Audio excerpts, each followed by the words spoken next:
Hey dudes, it's Llarold. Sunset and I spent several hours last night streaming a playthrough of the new content added in patch 11.1.7, and we have some thoughts. But first, we have a bit of news. We finally opened a Discord.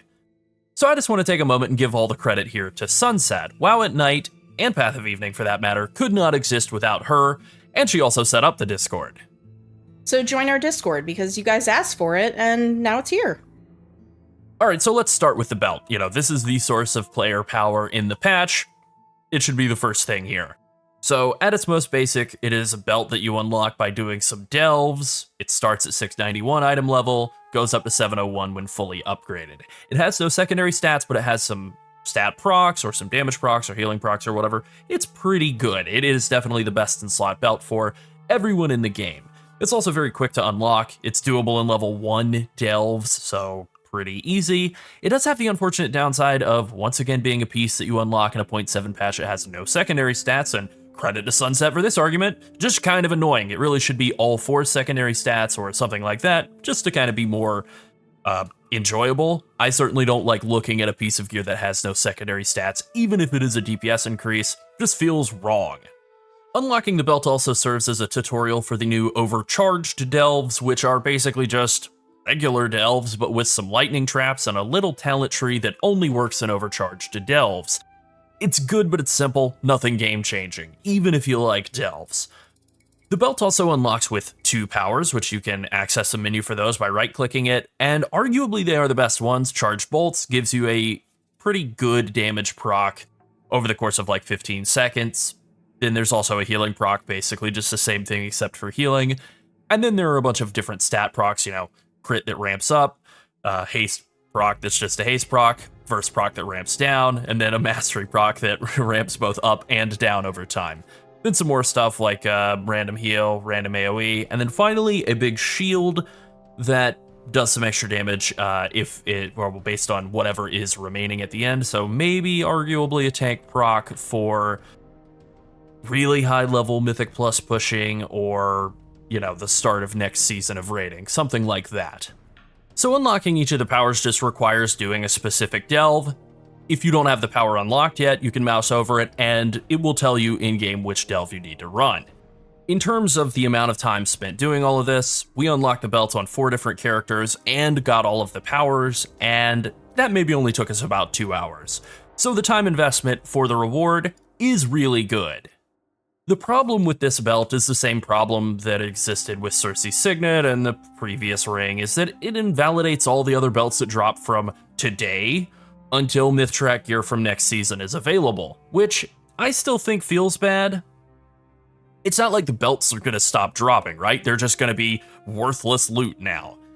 This didn't feel great when it was a ring, the Circe Signet, the Circe Circlet, the Signet from Dragonflight, but at least you can wear 2 rings. This isn't a Final Fantasy game, so you can only wear 1 belt at a time, right? Not great.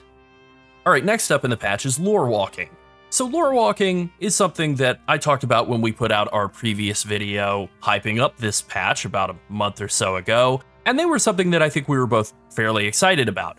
They're cute storytelling experiences with Lorewalker Cho. That's the basic plot line of Lorewalking. They tell you a bit of a story about the game, kind of a fun little guided walkthrough.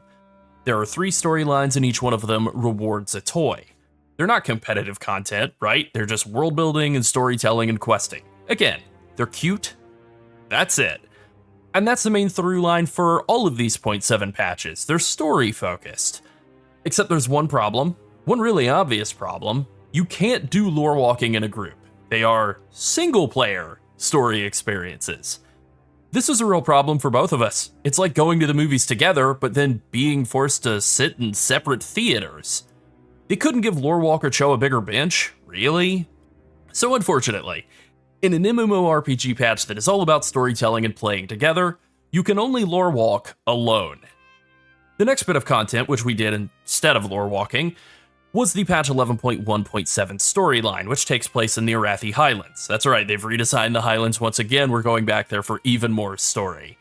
And this mostly focuses around Farron Lothar, who was kinda sorta the main character of Hallowfall, the whole campaign that took place there. She's the one-eyed character, you know, a Cyclops. I like that characters in a fantasy RPG actually have some dino damage. I am a one-eyed man myself, so I actually like this character quite a bit. I think the character design and the storytelling around her are done really well.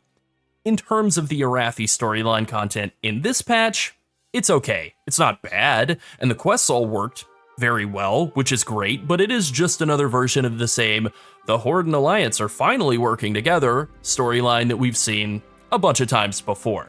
It didn't really resonate with either of us. We both really enjoyed the story of patch 11.1.0 because goblins are funny and awesome. That patch was lighthearted and fun for the most part, and that is WoW storytelling at its absolute best. As for this patch 11.1.7 storyline, it was very serious, and we found it a little corny. Then finally, there are several gameplay enhancements that have been added in this patch, specifically the combat assistant, the single button rotation mechanic, and also the assisted highlight. These are both great additions to the game, good for new and more casual players, with zero downsides really.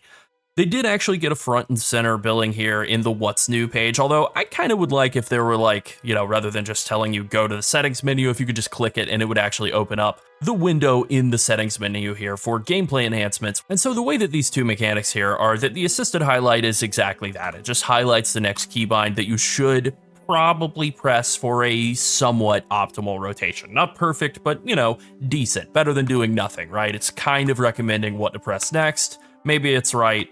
Whatever.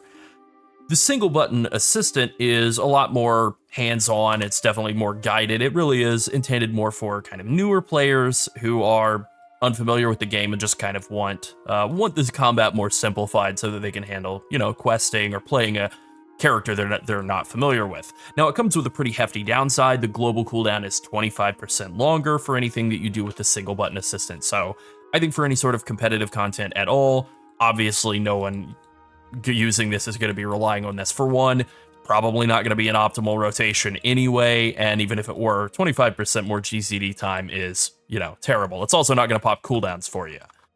This is fine, right? These are both great additions to the game. They're good for new and more casual players with what I would say is zero downsides. I really have no criticisms here. I think this is all a good idea executed successfully. I think the only critique I really have is just simply that I think the settings could be even easier to find. Again, I think being able to like click this here in the What's New and go directly to that setting and have instead of having it like be buried a couple of pages deep into the options menu, that probably should be the flow that they give for players just to make it even easier to use.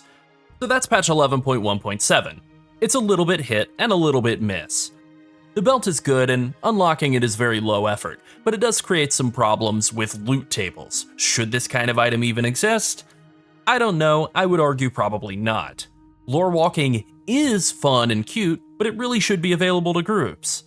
The other stuff in the patch is good, but there just isn't all that much to talk about. A 45-minute questline, and some accessibility features for new players. Good, but small. Alright, that's it. If you enjoyed the video and you want to see more like it, be sure to like and subscribe.